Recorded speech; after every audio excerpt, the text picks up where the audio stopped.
জাতীয় সঙ্গীত বলে আসলে কিছু নেই। জাতীয় সঙ্গীত বলে আমাদের যা জ্ঞান হয়ে আসছে তা আসলে রাষ্ট্রীয় সঙ্গীত।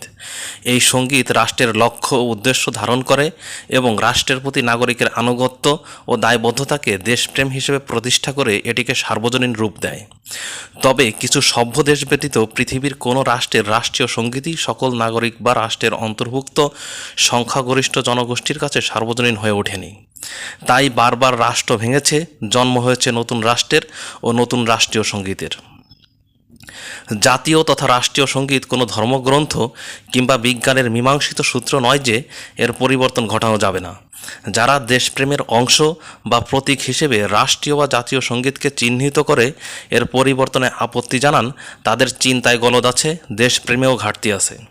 কারণ তারা দেশ আর দেশপ্রেম বলতে পতাকা, চর্বিত ইতিহাস, জাতীয় সঙ্গীত, জাতীয় ফুল পাখি লতাপাতা, স্যাটেলাইট উৎক্ষেপণ, সাবমেরিন কেনাকেই বোঝে। রাষ্ট্রকে যে নাগরিকের কাছে দেশ হয়ে উঠতে হয়, নাগরিকের দেশ হিসেবে রাষ্ট্রকে যে নিজেকে যোগ্য করে তুলতে হয় তা তারা বোঝে না। অসভ্য ও ইনসাফহীন রাষ্ট্র তার সকল ব্যর্থতা ও অক্ষমতা ভোলাতে নাগরিকের কাছে অপ্রয়োজনীয় জিনিসগুলোকে গুরুত্বপূর্ণ করে তোলে।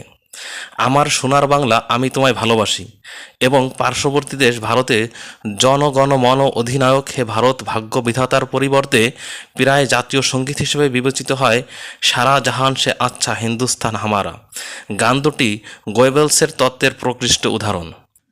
যে দেশের রাজনীতিক থেকে ভিক্ষুক পর্যন্ত আমেরিকায় যাওয়ার জন্য ডিবি লটারিতে অংশগ্রহণ করতে গিয়ে সার্ভার জ্যাম করে ফেলে, অভিবাসী হিসেবে বিদেশে যেতে গিয়ে সাগরে ডুবে মরে, যে দেশের অধিকাংশ মানুষ রাষ্ট্রের ভবিষ্যৎ নিয়ে হতাশাগ্রস্ত, সেই রাষ্ট্রই তার নাগরিককে শেখায় আমার সোনার বাংলা আমি তোমায় ভালোবাসি। এর থেকে উৎকৃষ্ট কৌতুক আর হয় না। একই অবস্থা ভারতের। চরম সাম্প্রদায়িকতা আর দারিদ্র্যের জর্জরিত রাষ্ট্র তার নাগরিককে শেখায় সারা জাহান সে আচ্ছা হিন্দুস্তান হামারা। সম্প্রতি বাংলাদেশের জাতীয় সঙ্গীত পরিবর্তন করার পক্ষে বিপক্ষে সোশ্যাল মিডিয়ায় আলোচনা সমালোচনা চলছে। এই আলোচনা আর সমালোচনাও টু দ্য পয়েন্টে থাকে নাই। সফলভাবে এই আলোচনা সমালোচনাকে রবীন্দ্রনাথের পক্ষে বিপক্ষের তর্কে পরিণত করা হয়েছে। একদল আরএসএস অর্থাৎ রবীন্দ্র সেবক সংঘ এই আলোচনাকে হিন্দু মুসলিম দ্বন্দ্বে পর্যন্ত নিয়ে গেছে। এদের ন্যাকামি দেখে মনে হচ্ছে জাতীয় সঙ্গীত পরিবর্তন নিয়ে আলোচনা এর আগে আর হয়নি। দুই বাংলার বামপন্থীদের অনেকে তো বুর্জোয়া বলে পুরো রবীন্দ্রনাথকেই বাতিল করার বিপ্লবী ফতোয়া দিয়েছিলেন। সকল ক্ষেত্রে হীনমন্যতায় ভোগা বাঙালির কাছে সাহিত্যে নোবেল পাওয়া রবীন্দ্রনাথ এক বিশাল ফ্যাক্টর। তাই দুই বাংলাতেই জন্মদিন থেকে মৃত্যু দিবস, ডায়রিয়া থেকে কোষ্ঠকাঠিন্য, ব্রেইনে ক্যান্সার থেকে পাছায় ফোড়া, সব কিছুতেই রবীন্দ্রনাথকে টেনে আনা হয়, টেনে হিঁচড়ে আনা হয়।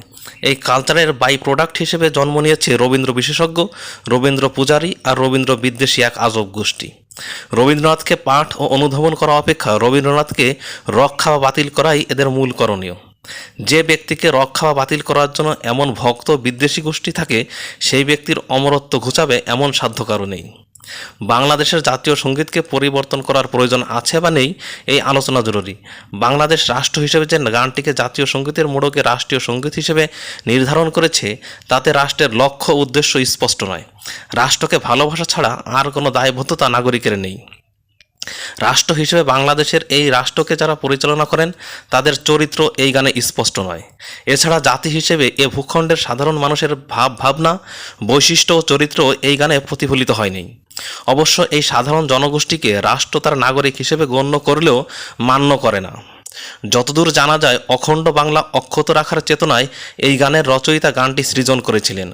পূর্ববঙ্গ স্বাধীন ও সার্বভৌম রাষ্ট্র হিসেবে প্রতিষ্ঠা লাভের পর এই গানটিকে জাতীয় সঙ্গীত হিসেবে ব্যবহার করা মানে এর রচয়িতাকে তাচ্ছিল্য করা, তার সাথে মশকরা করার নামন্ত্রণ।